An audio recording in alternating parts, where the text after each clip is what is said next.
Ciao e benvenuto al mio canale. Oggi ti parlo di vieni pagato se chiudi la tua attività. Indennizzo dell'INPS di 513 euro. Prima di iniziare il video però vorrei ricordarti di iscriverti al mio canale qui su YouTube, così sarai sempre aggiornato su tutti i miei prossimi video. Bene, iniziamo.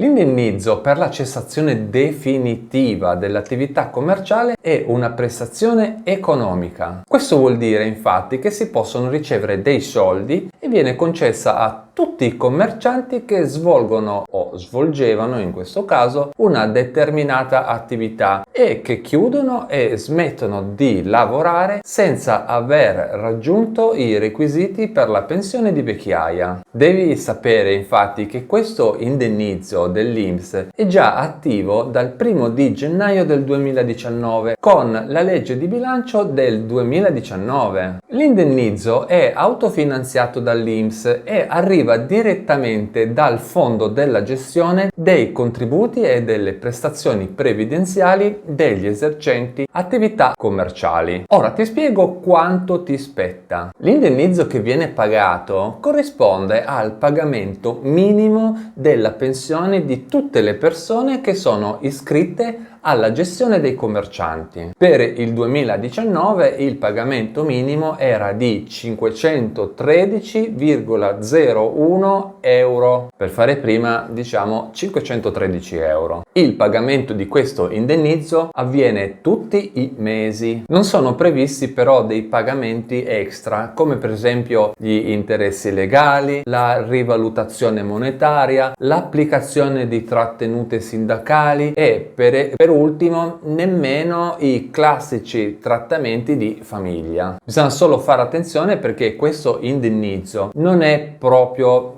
gratuito come potrebbe sembrare, ma bisogna anche pagarci le tasse sopra. Infatti bisogna anche indicarlo in dichiarazione dei redditi sia nel modello redditi o modello unico come lo vogliamo chiamarlo, sia nel 730. Ora ti spiego a chi è rivolto questo indennizzo.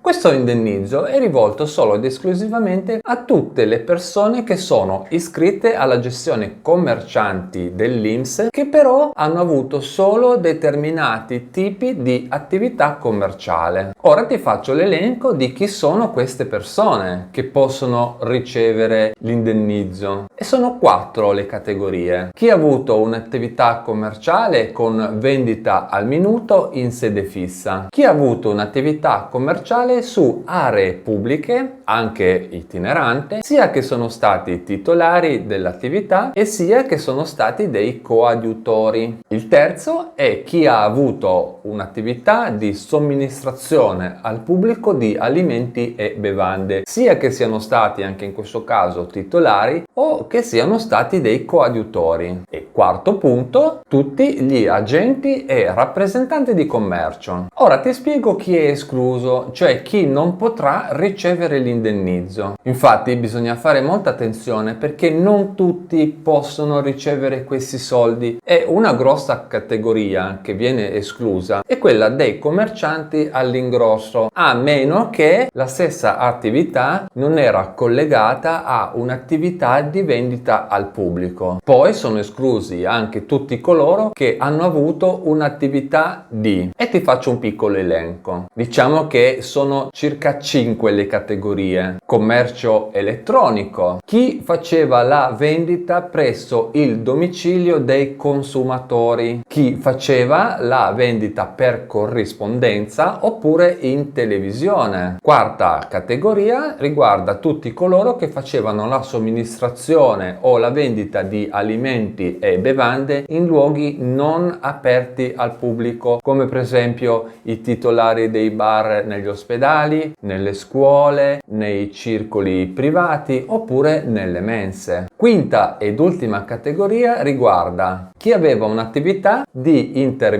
intermediazione, come per esempio i procacciatori e gli agenti d'affari, gli agenti assicurativi, gli agenti immobiliari e i promotori finanziari. Ora vediamo da quando inizia e per quanto dura. L'indennizzo pagato dall'INPS inizia ad essere pagato già dal primo giorno del mese successivo a quello in cui si presenta la domanda. Ovviamente sempre che a quella data di presentazione della domanda la persona abbia tutti i requisiti che vedremo più avanti nel video, e soprattutto molto importante, la persona che fa la domanda non deve avere nessun'altra attività lavorativa. Quindi, per capirci, deve essere già stata cancellata l'attività commerciale dalla Camera di Commercio e deve essere chiusa anche la partita IVA. Inoltre questo indennizzo viene pagato fino a quando non si compiono gli anni per andare in pensione. Ora parliamo un po' dell'incompatibilità. Come ho già detto prima nel video, l'indennizzo è incompatibile con chi svolge un'attività di lavoro autonomo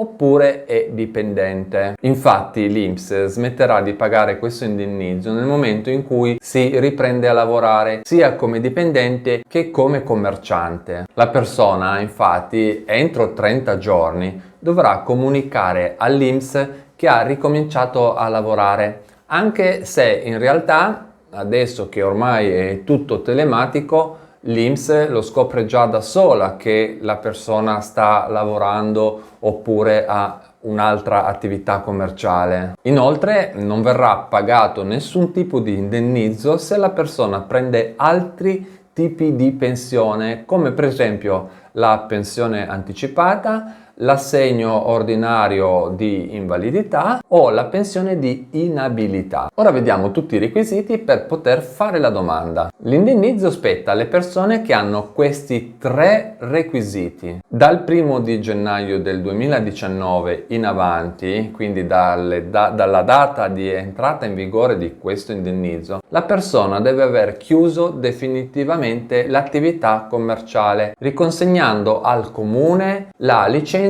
o l'autorizzazione. Poi, come ho già detto prima nel video, deve comunicare la cancellazione dalla Camera di Commercio o dal repertorio economico e amministrativo che si chiama REA. Secondo, nel momento in cui si invia la domanda per la richiesta dell'indennizzo, bisogna aver già compiuto 62 anni per gli uomini oppure almeno 57 anni per le donne. Terzo requisito, al momento della chiusura dell'attività devono essere stati versati almeno 5 anni nella gestione speciale dei commercianti. La concessione dell'indennizzo non è compatibile con la pensione di vecchiaia, ma è compatibile con gli altri trattamenti pensionistici diretti. E come ho già detto prima nel video, chi riceve questo indennizzo non deve svolgere nessun'altra attività lavorativa sia come dipendente che come lavoro autonomo. Ora vediamo come fare domanda e quali mezzi utilizzare per fare la domanda. La domanda per avere l'indennizzo si può presentare sia con internet, direttamente sul sito internet dell'INPS, nella sezione domanda di indennità commercianti, oppure con questi altri 2 sistemi, con il centralino telefonico dell'INPS e 2 con i CAF o i patronati. In questo caso ovviamente ci saranno da pagare delle spese per il servizio che loro offrono.